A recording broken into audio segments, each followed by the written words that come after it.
خدا کی طرف سے پیغامات۔ اگر ہمیں لگتا ہے کہ خدا نے ہم سے براہ راست بات کی ہے تو ہمیں ہمیشہ کلام اور دیگر بالغ مسیحی رہنماؤں سے مشورہ کر کے اپنے تجربات کی تصدیق کرنی چاہیے۔ میں راشد یونس ہوں۔ یہ اصول دراصل پولوس کی انوکھی بلاہٹ سے متعلق ہے، اور ہم پہلے ہی دیکھ چکے ہیں کہ اسے خدا کی طرف سے ایک انوکھی بلاہٹ تھی، ایک رسول کے طور پر، اور خاص طور پر ایک رسول کے طور پر اس کے منفرد تجربات ہوئے، اور وہ ان تجربات کو یاد کرتا ہے، اپنے آپ کو صحیح ثابت کرنے کے لیے یا فخر کرنے یا اپنا دفاع کرنے کے لیے نہیں، لیکن وہ ان لوگوں کے بارے میں فکر مند ہے، اور لوگ یا ان برادریوں کے رہنما پولوس کو جھوٹا کہہ رہے ہیں، وہ سچا رسول نہیں ہے، اس نے تمہیں دھوکہ دیا ہے۔ اور اس طرح پولوس اپنے اختیار کی تصدیق کر رہا ہے جو یقیناً خود خدا کی طرف سے آیا تھا، اور اسی لیے وہ گلاطیوں پہلے باب کی 11ویں اور 12ویں آیت میں اس کی طرف اشارہ کرتا ہے۔ اے بھائیو، میں تمہیں جتائے دیتا ہوں کہ جو خوشخبری میں نے سنائی وہ انسانوں کی سی نہیں، میں نے اسے خدا کی طرف سے حاصل کیا۔ جو کچھ خدا نے مجھے بتایا وہ پہلے ہی دوسرے رسولوں کو بتا چکا تھا، اور انہوں نے اس کی تصدیق کی، لیکن وہ کہہ رہا ہے میں نے یہ دوسرے رسولوں سے نہیں سیکھا، میں نے یہ خدا سے سیکھا، کیونکہ وہ مجھے انسان کی طرف سے نہیں پہنچی اور نہ مجھے سکھائی گئی۔ مجھے یہ دوسرے رسولوں نے نہیں سکھایا تھا جو یسوع کے ساتھ تھے، بلکہ یسوع مسیح کی طرف سے مجھے اس کا مکاشفہ ہوا۔ اب اس موقع پر وہ واقعی محسوس کرتا ہے کہ اسے اپنے یہودی پس منظر کی وضاحت کرنے کی ضرورت ہے، کیونکہ وہ کون سے مذہبی رہنما تھے جو ان لوگوں کو گمراہ کر رہے ہیں، اس کے ساتھی یہودی جو بالکل اس کی طرح تھے، جو بالکل اس کی طرح ہیں جیسے وہ پہلے ہوا کرتا تھا۔ تو وہ کہتا ہے چنانچہ یہودی طریق میں جو پہلے میرا چال چلن تھا تم سن چکے ہو کہ میں خدا کی کلیسیا کو از حد ستاتا اور تباہ کرتا تھا، اور خلاصہ یہ اس کا مطلب یہ ہے کہ بالکل اسی طرح جیسے ان کلیسیاؤں یا ان برادریوں میں کچھ لوگ گلتیا کی کلیسیاؤں کے ساتھ کرنے کی کوشش کر رہے ہیں۔ جب وہ یہ الفاظ سنیں گے تو وہ سمجھ جائیں گے کہ وہ کس بارے میں بات کر رہا ہے۔ میں تم میں سے ایک تھا، بلکہ ایک اور جگہ اس نے کہا میں تم سے بھی بدتر تھا، میں بدترین گنہگار تھا، اس لیے میں اپنے تجربے سے بول رہا ہوں۔ وہ کہتا ہے اور میں یہودی طریق میں اپنی قوم کے اکثر ہم عمروں سے بڑھتا جاتا تھا اور اپنے بزرگوں کی روایتوں میں نہایت سرگرم تھا، یہاں تک کہ وہ استفنس کی موت کا ذمہ دار تھا، اسے سنسار کیا، اور دوسرے مسیحیوں کو بھی وہ اور مسیحیوں کو حراست میں لینے کے لیے یروشلم سے دمشق جا رہا تھا تاکہ انہیں واپس لایا جائے اور وہ یروشلم کی قید میں ڈال دیا جائے، اور یہی وہ وقت تھا جب اس کا مسیح سے سامنا ہوا۔ لہٰذا وہ اپنی تبدیلی اور اپنی بلاہٹ کو شیئر کرتا ہے۔ وہ کہتا ہے لیکن جس خدا نے مجھے میری ماں کے پیٹ ہی سے مخصوص کر لیا اور اپنے فضل سے بلا لیا، میں اس کا مستحق نہیں تھا، میں مسیحیوں کو قتل کر رہا تھا اور انہیں قید کر رہا تھا، اور خدا نے مداخلت کی، اس نے کہا یہ خدا کا فضل ہے، میں اس کا مستحق نہیں تھا، اپنے فضل سے بلا لیا جب اس کی یہ مرضی ہوئی کہ اپنے بیٹے کو مجھ میں ظاہر کرے تاکہ میں غیر قوموں میں اس کی خوشخبری دوں، تو نہ میں نے گوشت اور خون سے صلاح لی۔ اور یہ دلچسپ ہے کیونکہ وہ کہتا ہے کہ لوگ اس سے ڈرتے تھے، یہاں تک کہ حنانیہ بھی جو اس سے ملنے والا تھا، خداوند سے کہا وہ ایمانداروں کو مار رہا ہے، اور خدا نے حنانیہ سے کہا نہیں، یہی وجہ نہیں ہے کہ تجھے اس سے نہیں ملنا چاہیے، تجھے اس سے ملنا ہے کیونکہ میں نے اسے رسول بننے کے لیے بلایا ہے۔ اس واقعے کے بعد اعمال 9 باب کی 15ویں آیت، مگر خدا نے اس سے کہا کہ تو جا، کیونکہ یہ قوموں، بادشاہوں اور بنی اسرائیل پر میرا نام ظاہر کرنے کا میرا چنا ہوا وسیلہ ہے۔ پولوس ان لوگوں کے خلاف اپنی رسول ہونے کا دفاع کرنے کے لیے اپنا تجربہ بانٹ رہا ہے، جو ان کلیسیاؤں کو قائل کرنے کی کوشش کر رہے ہیں اور انہیں شریعت کی پاسداری کرنی ہے، اور پولوس کو جھوٹا بھی کہہ رہا ہے اور ایک دھوکہ باز تو وہ کہتا ہے اور نہ یروشلم میں ان کے پاس گیا جو مجھ سے پہلے رسول تھے، جیسے پطرس، یعقوب، یوحنا اور دوسرے رسول، بلکہ فوراً عرب کو چلا گیا، پھر وہاں سے دمشق کو واپس آیا، اور ہم نہیں جانتے کہ عرب خاص طور پر کہاں تھا،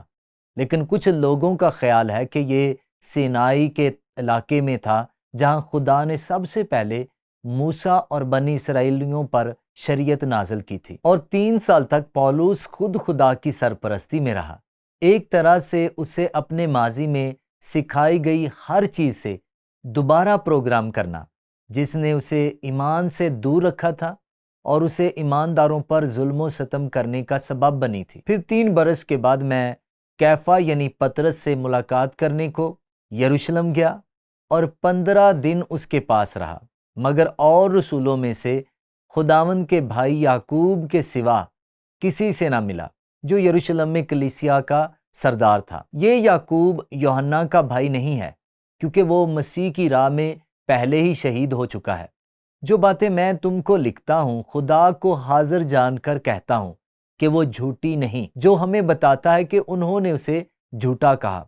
اور وہ اس کا دفاع کر رہا ہے۔ وہ اپنی رسالت کی تصدیق کرتے ہوئے کہتا ہے۔ آخر 14 برس کے بعد میں برنباس کے ساتھ پھر یروشلم کو گیا، اور یہ شاید اعمال کے 15ویں باب میں ہونے والی ملاقات تھی، جب وہ شریعت اور فضل کے معاملے سے نمٹنے کے لیے یروشلم گئے تھے، اور تیتوس کو بھی ساتھ لے گیا، اور میرا جانا مکاشفہ کے مطابق ہوا، اور جس خوشخبری کی غیر قوموں میں منادی کرتا ہوں وہ ان سے بیان کی، مگر تنہائی میں انہی لوگوں سے یعنی رسولوں سے جو کچھ سمجھے جاتے تھے، تا ایسا نہ ہو کہ میری اس وقت کی یا اگلی دوڑ دھوپ بے فائدہ ہو جائے۔ اور یہ ایک بہت اہم بیان ہے۔ اگرچہ پولس نے کہا مجھے دمشق کے راستے میں یہ تجربات ہوئے، چمکتی ہوئی روشنی، خداوند کی آواز جو مجھے آئی اور کہا ساؤل ساؤل تو مجھے کیوں ستاتا ہے؟ یسوع نے کہا میں یسوع ہوں، تو مجھے کیوں ستا رہا ہے؟ اس کے پاس یہ ناقابل یقین تجربات تھے، لیکن اس پر حملہ کیا جا رہا تھا، اور وہ کہتا ہے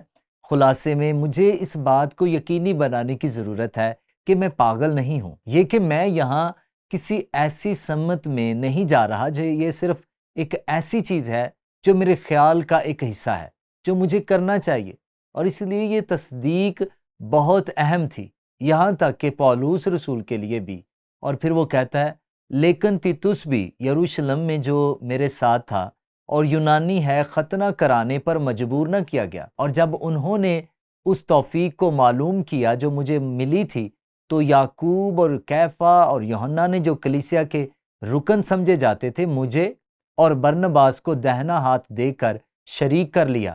تاکہ ہم غیر قوموں کے پاس جائیں اور وہ مختونوں کے پاس، یہودیوں کے پاس۔ دوسرے لفظوں میں وہ صرف یہ کہہ رہا ہے انہوں نے تصدیق کی کہ میری بلاہٹ حقیقی تھی، اور یہ کہ میری بلاہٹ خاص طور پر غیر یہودیوں کے لیے تھی، لہٰذا وہ دراصل ان خیالات کو ان لوگوں تک پہنچا رہا ہے جو جھوٹے اساتذہ سے متاثر ہو رہے ہیں، جیسا وہ تھا جھوٹے ربیوں سے جیسا وہ تھا، اس بات کی تصدیق کے لیے کہ وہ ایک رسول ہے جسے خدا نے غیر یہودیوں کے لیے بلایا ہے۔ اور اس موقع پر یہ کہنا جائز ہے اس کا مقصد کیا تھا، مجھے لگتا ہے کہ میں نے اس کی وضاحت کرنے کی کوشش کی ہے، لیکن میرا ذہن دوسرے کرنتھیوں کی طرف چلا گیا جہاں اس نے اپنی رسالت کا دفاع کرنے میں کافی وقت گزارا۔ اور آپ میں سے جو لوگ میرے ساتھ مطالعے میں ہیں ان کو شاید یاد ہو کہ پولس نے کرنتھیوں سے کیا کہا تھا۔ اس نے کہا تم ابھی تک یہی سمجھتے ہو کہ ہم تمہارے سامنے عذر کر رہے ہیں، ہم تو خدا کو حاضر جان کر مسیح میں بولتے ہیں، اور اے پیارو یہ سب کچھ تمہاری ترقی کے لیے ہے۔ اور ہم اس آیت کو لے سکتے ہیں اور اسے غلطیوں میں ڈال سکتے ہیں، کیونکہ وہ یہی کہہ رہا ہے۔ وہ اپنے دفاع میں جو کچھ بھی کہہ رہا ہے وہ ان لوگوں کی ترقی کے لیے ہے، اور انہیں ان بھیڑیوں سے بچانا ہے جو اس غول میں داخل ہو گئے ہیں اور انہیں تباہ کر رہے ہیں، یہی اس کا مقصد تھا۔ اب یہاں ایک نکتہ ہے جس کا میں ذکر کرنا چاہتا ہوں، ہم سب کی مسیح میں ایک بلاہٹ ہے۔ در حقیقت پولوس افسیوں میں اس کے بارے میں بات کرتا ہے جب وہ یہ کہتا ہے، پس میں جو خداوند میں قیدی ہوں تم سے التماس کرتا ہوں کہ جس بلاوے سے تم بلائے گئے تھے اس کے لائق چال چلو۔ اور یہ ہمیں اس اصول کی طرف واپس لے جاتا ہے، لہٰذا میں یہ اصول بیان کرتا ہوں۔ اگر ہمیں لگتا ہے کہ خدا نے ہم سے براہ راست بات کی ہے تو ہمیں ہمیشہ کلام اور دیگر بالغ مسیحی رہنماؤں سے مشورہ کر کے اپنے تجربات کی تصدیق کرنی چاہیے۔ اور یہاں میں یہ کہنا چاہوں گا، ہم سب جن کے پاس نجات ہے انہیں خدا نے بلایا ہے، لیکن نجات کے بعد رسول بننے کے لیے خدا کی طرف سے بلائے جانے میں بہت بڑا فرق ہے۔ رسول یہ انوکھا تھا، اور اس لیے پولوس ان تجربات کو بیان کر رہا ہے جو اس کے ساتھ ساتھ دوسرے رسولوں کے لیے بھی منفرد تھے۔ تو یہاں ایک اہم سبق ہے جو میں آپ کے ساتھ بانٹنا چاہتا ہوں۔ کلیسیا کی تاریخ میں اور یہاں تک کہ آج بھی ایسے افراد موجود ہیں جنہوں نے خدا کے ساتھ ذاتی تجربوں کا دعویٰ کیا، اور یہاں تک کہ براہ راست پیغامات کا بھی۔ کیا آپ کو ایسے تجربات ہوئے ہیں؟ کچھ لوگ پولوس کے تجربات کا حوالہ دے کر اپنے آپ کو درست ثابت کرتے ہیں۔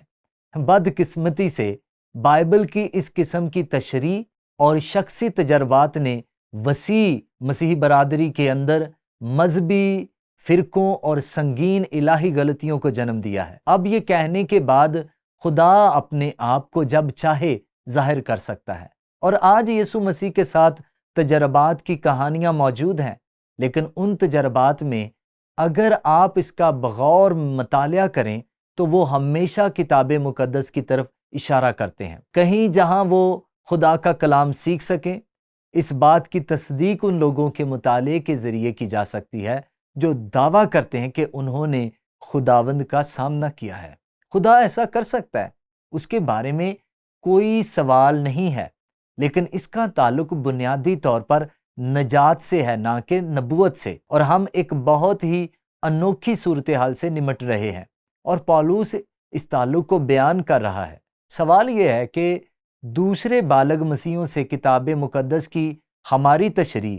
اور ہمارے ذاتی تجربات دونوں کے بارے میں مشورہ لینا کیوں ضروری ہے؟ مجھے یاد ہے کہ ایک دن ایک کلیسیا میں ایک خاتون سے ملاقات ہوئی تھی۔ یہ مذہبی طور پر ایک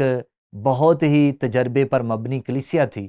اور میرے کلام کے بعد وہ میرے پاس آئی، اور وہ ابھی ایک دردناک طلاق کے عمل سے گزری تھی۔ اس کے 5 بچے تھے، اور اس نے کہا، راشد مجھے واقعی یقین ہے کہ خدا نے مجھ سے بات کی ہے، وہ مجھے جنوبی امریکہ میں ایک مشنری بننے کے لیے بلا رہا ہے۔ میں نے کہا واقعی؟ اب میں ایک بہت حساس صورتحال کا سامنا کر رہا ہوں، کیونکہ وہ ایک بہت مخلص خاتون ہے، اور میں نے اسے بہت احتیاط سے بتایا کہ یہ کتاب مقدس کے مطابق کیسے نہیں ہے، اس معنی میں کہ خدا اسے نہیں پکار رہا، وہ مشنری بننے کے قابل نہیں تھی، اور اس کے علاوہ بائبل کہتی ہے کہ آپ کا خاندان سب سے پہلے ہے، آپ کو ان کی دیکھ بھال کرنی ہے، اور زیادہ تر مشن بورڈ اسے کبھی قبول نہیں کریں گے اور اسے وہاں نہیں بھیجیں گے۔ اور مجھے یاد ہے کہ ایک بہت مہربان اور دھیمی گفتگو کے بعد انہوں نے کہا، دوسرے لفظوں میں، یہ میری سوچ ہے، میں یہی کرنا چاہتی ہوں۔ میں نے کہا مجھے ایسا ہی لگتا ہے، اور بنیادی طور پر وہ جو کہہ رہی تھی وہ یہ تھا کہ اس کے پاس یہ جھوٹی الہیات تھی جسے وہ جذباتی جامہ پہنا رہی تھی، اور خلاصہ یہ ہے کہ یہ ان تمام تکلیفوں اور مصائب سے فرار تھا جن سے وہ گزر رہی تھی۔ آپ دیکھیں کہ شیطان ہمیں کس طرح دھوکہ دے سکتا ہے۔ اگر ہم اس انوکھی دعوت کو نہیں سمجھتے جو ہم یہاں بیان کر رہے ہیں، اور ساتھ ہی جس طرح خدا ہماری تمام زندگیوں میں کام کرتا ہے، اور یہی وجہ ہے کہ یہ اصول جو مجھے دوبارہ بیان کرنے دیں تاکہ آپ سمجھ سکیں کہ ہم کیا کہہ رہے ہیں۔ اگر ہمیں لگتا ہے کہ خدا نے ہم سے براہ راست بات کی ہے، میں یہ نہیں کہہ رہا ہوں کہ وہ نہیں کر سکتا، لیکن یہ غیر معمولی ہے۔ اگر آپ کو ایسا لگتا ہے تو ہمیں ہمیشہ کلام سے رجوع کر کے اپنے تجربات کی تصدیق کرنی چاہیے، کیونکہ جو کچھ بھی صحیفوں سے متصادم ہے وہ خدا کی طرف سے نہیں ہے۔ اور بہت سے لوگ ایسے ہیں جو ایسے تجربات کا دعویٰ کرتے ہیں جو بائبل سے مطابقت نہیں رکھتے، اور یقیناً دوسرے بالغ مسیحی رہنماؤں سے بھی نہیں۔ مجھے یقین ہے کہ یہ اصول اس بات سے ابھرتا ہے جو پالوس یہاں گلاطیوں سے کہہ رہا ہے۔